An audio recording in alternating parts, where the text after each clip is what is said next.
Let's talk about the best foods to consume for reducing a fibroid.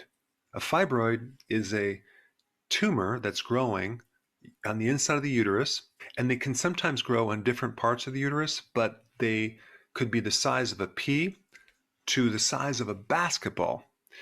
So the main thing you need to know is you want to avoid foods that cause growth.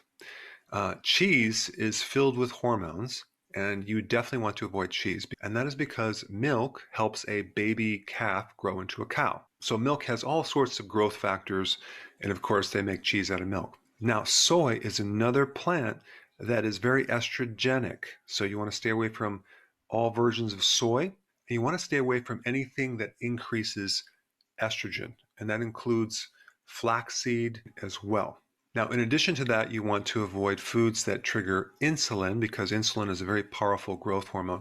And of course, you'd want to go low carb and low sugar.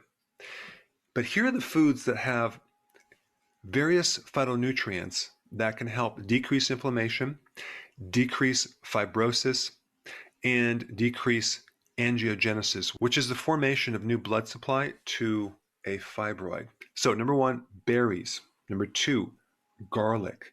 3, cauliflower. 4, tomato.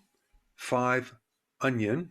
6, broccoli sprouts. 7, peppermint. You can do that in a tea or blend in with certain foods. Number 8, shallots, which are like these baby little onions. And then we have peanuts, which will give you some resveratrol, which can also be found in red wine, but the problem with that is the alcohol doesn't really help you shrink your fibroids.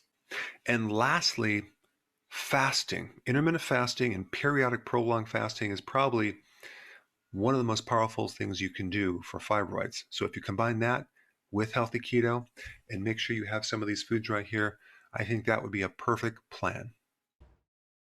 Hey, if you're liking this content, please subscribe now, and I will actually keep you updated on future videos.